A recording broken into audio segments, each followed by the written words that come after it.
Mafia ವಿರುದ್ಧ republic Kannada ಯಾವಾಗಲೂ ಕೂಡ ಮುಂದೆ ನಿಲ್ಲುತ್ತೆ ಅನ್ನೋದರಲ್ಲಿ ಯಾವುದೇ ಅನುಮಾನವಿಲ್ಲ. ಈಗ ಮತ್ತೊಮ್ಮೆ ಸಾಬೀತುಪಡಿಸುವಂತ ಸುದ್ದಿ ನಿಮ್ಮ ಮುಂದೆ.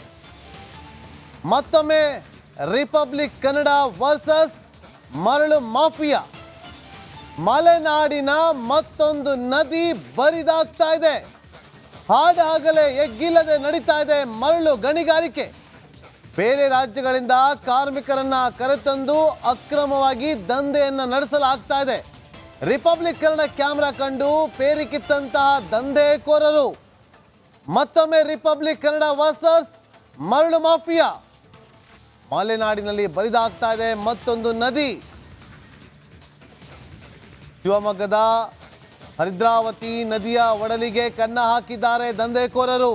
ಜಾಣ ಕುರುಡು ತೋರುತ್ತಿರುವ ಗಣಿ ಮತ್ತು ಭೂ ವಿಜ್ಞಾನ ಇಲಾಖೆ. ಹರಿದ್ರಾವತಿ ಗ್ರಾಮ ಪಂಚಾಯಿತಿ ವ್ಯಾಪ್ತಿಯಲ್ಲಿ ಅಕ್ರಮವೆಸಗ್ತಾ ಇದೆ. ಹರಿದ್ರಾವತಿ ನದಿ ಹೊಳೆಯ ಪಾತ್ರದಲ್ಲಿ ಮರಳನ್ನ ಲೂಟಿ ಮಾಡಲಾಗ್ತಾ ಇದೆ. ಟಿಪ್ಪರ್ಗಳ ಮೂಲಕ ಮರಳನ್ನ ಲೂಟಿ ಮಾಡ್ತಾ ಇರುವಂತಹ ಮಾಫಿಯಾಕೋರರು. ನೋಡಿ, ದೃಶ್ಯಗಳಲ್ಲಿ ಕೂಡ ಗಮನಿಸ್ತಾ ಇದ್ದೀವಿ. ಹರಿದ್ರಾವತಿ ನದಿಯ ಒಡಲಿಗೆ ಕನ್ನ ಹಾಕಿದ್ದಾರೆ ಮರಳು ದಂಧೆಕೋರರು. ನೋಡಿ, ನಮ್ಮ ರಿಪಬ್ಲಿಕ್ ಕನ್ನಡ ಕ್ಯಾಮ್ರಾ ಕಂಡು ಬರ್ತಾ ಇದ್ದಂತೆ ಅಲ್ಲಿ ಟೀಮ್ ಕಾಣಿಸ್ತಾ ಇದ್ದಂತೆ ಅಲ್ಲಿಂದ ಟ್ಯೂಬ್ಗಳ ಸಮೇತ ಎಸ್ಕೇಪ್ ಆಗಿದ್ದಾರೆ. ಏನ್ ಮಾಡ್ತಾ ಇದೆ ಗಣಿ ಮತ್ತು ಭೂವಿಜ್ಞಾನ ಇಲಾಖೆ? ಕಣ್ಮುಚ್ಕೊಂಡು ಕುಳಿತುಕೊಂಡಿದ್ಯಾ? ಬೇಸಿಗೆ ಕಾಲ ಬಂತು ಅಂತಂದ್ರೆ ನಡುಕ ಶುರುವಾಗುತ್ತೆ. ಕುಡಿಯೋದಕ್ಕೆ ನೀರು ಸಿಗುತ್ತೋ ಇಲ್ವೋ ಅಂತೇಳಿ ರಾಜ್ಯದ ಬಹುತೇಕ ತಾಲೂಕುಗಳು ಇವತ್ತು ಬರ ಪೀಡಿತ ಅಂತೇಳಿ ಘೋಷಣೆ ಆಗಿದೆ. ಇನ್ನಾದ್ರೂ ಎಚ್ಚೆತ್ಕೊಳ್ಳಿ.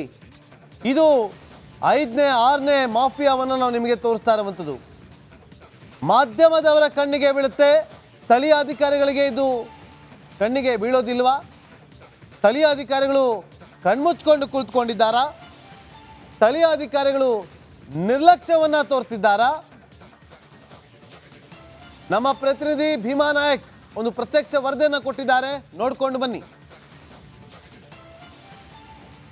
ಏನು ಹರಿದ್ರಾವತಿ ನದಿಯಲ್ಲಿ ಅಕ್ರಮವಾಗಿ ಮರಳು ಮಾಫಿಯಾ ನಡೀತಿರುವಂಥದ್ದು. ನಾನೀಗ ಹರಿದ್ರಾವತಿ ನದಿಯ ತಟದಲ್ಲಿದ್ದೇನೆ. ನಿಮಗೆ ದೃಶ್ಯಾವಳಿಗಳಲ್ಲಿ ತೋರಿಸ್ತಾ ಹೋಗ್ತೇನೆ.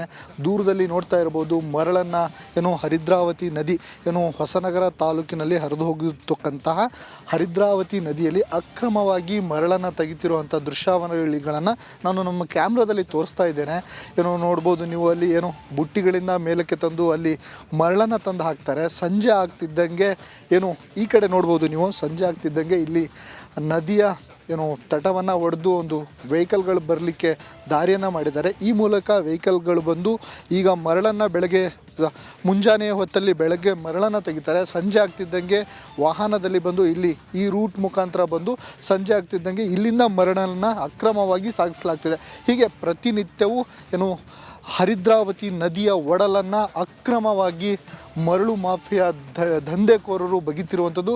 ಇಷ್ಟೆಲ್ಲ ಆದರೂ ಸಹ ಇಲ್ಲಿನ ಪೊಲೀಸ್ ಇಲಾಖೆ ಆಗಿರ್ಬೋದು ಯಾವುದೇ ರೀತಿಯ ಕ್ರಮವನ್ನು ಕೈಗೊಳ್ತಿಲ್ಲ ಅನ್ನುವಂಥದ್ದು ಇಲ್ಲಿನ ಸಾರ್ವಜನಿಕರ ಆಗ್ರಹ ಸಹ ಆಗಿರುವಂಥದ್ದು. ಹಾಗಾಗಿ ಇಂತಹ ಮರಳು ಮಾಫಿಯಾವನ್ನು ಕೂಡಲೇ ಸಂಬಂಧಪಟ್ಟಂಥ ಇಲಾಖೆಯವರು ಏನು ಎಚ್ಚೆತ್ತುಕೊಂಡು ಇಂತಹ ಮರಳು ಮಾಫಿಯಾದ ವಿರುದ್ಧ ಕ್ರಮ ಕೈಗೊಳ್ಳಬೇಕು ಅನ್ನೋಂಥದ್ದು ನಮ್ಮ ಆಗ್ರಹ. ಕ್ಯಾಮ್ರಾ ಪರ್ಸನ್ ಚಿರಾಗ್ ಜೊತೆ ಭೀಮಾ ನಾಯಕ್, ರಿಪಬ್ಲಿಕ್ ಕನ್ನಡ, ಶಿವಮೊಗ್ಗ. ಖುದ್ದು ಈಗ ನಮ್ಮ ಪ್ರತಿನಿಧಿ ಭೀಮಾ ನಾಯಕ್ ಲೈವ್ ನಲ್ಲಿ ಜಾಯ್ನ್ ಆಗಿದ್ದಾರೆ. ಭೀಮಾ ನಾಯಕ್, ಅಲ್ಲ, ಇಷ್ಟು ದೊಡ್ಡ ದಂಧೆ ನಡೀತಾ ಇದ್ರು ಕೂಡ ಇಲಾಖೆ ಸಂಬಂಧಪಟ್ಟಂತ ಇಲಾಖೆ ಅಧಿಕಾರಿಗಳು ಏನ್ ಮಾಡ್ತಿದ್ದಾರೆ? ಅವ್ರನ್ನ ಪ್ರಶ್ನೆ ಮಾಡಿದ್ರ? ಎಸ್ ನಾಗೇಂದ್ರ ಬಾಬು, ಕೇವಲ ಹರಿದ್ರಾವತಿ ನದಿ ಅಷ್ಟೇ ಅಲ್ಲ, ಮಲೆನಾಡಿನ ಬಹುತೇಕ ಏನು ನದಿಗಳಾಗಿರಬಹುದು, ಉಪನದಿಗಳಾಗಿರ್ಬೋದು, ಎಲ್ಲಾ ಕಡೆ ಅಕ್ರಮವಾಗಿ ಮರಳು ಮಾಫಿಯಾ ನಡೀತಿದೆ. ಆದ್ರೂ ಸಹ ಅಧಿಕಾರಿಗಳು ಇಲ್ಲಿಯವರೆಗೆ ಯಾವುದೇ ಕ್ರಮವನ್ನ ಕೈಗೊಂಡಿಲ್ಲ, ಎತ್ತೆಚ್ಕೊಂಡಿಲ್ಲ. ಕೇವಲ ಪ್ರಕರಣಗಳನ್ನ ದಾಖಲಿಸಿದ್ದೇವೆ ಅಂತಾರೆ ಹೊರತು ಯಾವುದೇ ರೀತಿಯ ಕ್ರಮಗಳನ್ನ ಅವರ ಮೇಲೆ ಕೈಗೊಂಡಿಲ್ಲ. ಏನಕ್ಕಂದ್ರೆ ಎಲ್ಲಾ ಪಕ್ಷದ ಜನಪ್ರತಿನಿಧಿಗಳು ಈ ರೀತಿಯ ಮರಳು ಮಾಫಿಯಾದಲ್ಲಿ ಇರುವಂತದ್ದು, ಅವರ ಕಾರ್ಯಕರ್ತರು ಇರುವಂತದ್ದು. ಹೀಗಾಗಿ ಅಧಿಕಾರಿಗಳು ಸಹ ಅವರ ಮೇಲೆ ಕ್ರಮವನ್ನ ಕೈಗೊಳ್ಳಲಿಕ್ಕೆ ಹಿಂದೇಟು ಹಾಕುವಂಥದ್ದು.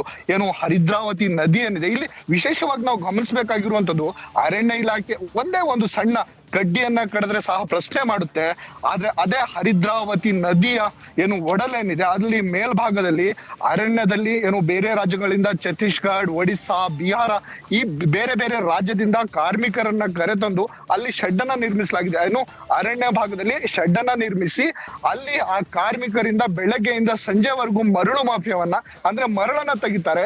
ಸಂಜೆ ವೇಳೆಗೆ ಏನು ಕತ್ಲಾದ ನಂತರದಲ್ಲಿ ಟಿಪ್ಪರ್ಗಳ ಮೂಲಕ ಮರಳನ್ನ ಅಕ್ರಮವಾಗಿ ಎಗ್ಗಿಲ್ಲದೆ ಸಾಗಿಸ್ತಿರುವಂತದ್ದು. ಈ ಎಲ್ಲವೂ ಅಲ್ಲಿನ ಸ್ಥಳೀಯ ಗ್ರಾಮ ಪಂಚಾಯತಿ ಆಗಿರ್ಬೋದು, ಪೊಲೀಸ್ ಇಲಾಖೆ ಆಗಿರ್ಬೋದು, ಅರಣ್ಯ ಇಲಾಖೆ ಆಗಿರ್ಬೋದು, ಗಣಿ ಮತ್ತು ಭೂ ವಿಜ್ಞಾನ ಇಲಾಖೆ, ಹೀಗೆ ಎಲ್ಲಾ ರೀತಿಯ ಅಧಿಕಾರಿಗಳಿಗೂ ಗೊತ್ತಿದೆ. ಆದ್ರೆ ಇಲ್ಲಿಯವರೆಗೆ ಒಂದೇ ಒಂದು ಪ್ರಕರಣವನ್ನ ಸಹ ದಾಖಲಿಸಿಲ್ಲ ಅಥವಾ ಅವರ ಮೇಲೆ ಕ್ರಮವನ್ನ ಕೈಗೊಂಡಿಲ್ಲ. ಪ್ರತಿನಿತ್ಯ ನೂರಾರು ಲೋಡ್ಗಳು ಮರಳನ್ನ ಅಕ್ರಮವಾಗಿ ಹರಿದ್ರಾವತಿ ನದಿ ಆಗಿರ್ಬೋದು, ನಂದಿಹೊಳೆ ಆಗಿರ್ಬೋದು, ಏನು ಮಾಲತಿ ನದಿ ಆಗಿರ್ಬೋದು, ತುಂಗಾ ನದಿ, ಹೀಗೆ ಪ್ರತಿನಿತ್ಯವೂ ಅಕ್ರಮವಾಗಿ ಮರಳು ಮಾಫಿಯಾ ನಡೀತಿದೆ. ಆದ್ರೆ ಜಿಲ್ಲೆಯ ಏನು ಗಣಿ ಮತ್ತು ಭೂವಿಜ್ಞಾನ ಇಲಾಖೆ ಏನಿದೆ ಕಣ್ಮುಚ್ಚಿ ಕುಳಿತಿರುವಂತದ್ದು. SP ಅವರಾಗಿರ್ಬೋದು, DC ಅವರ ಯಾರೂ ಸಹ ಇದರ ಬಗ್ಗೆ ಪ್ರಶ್ನೆ ಮಾಡ್ತಾನೆ ಇಲ್ಲ.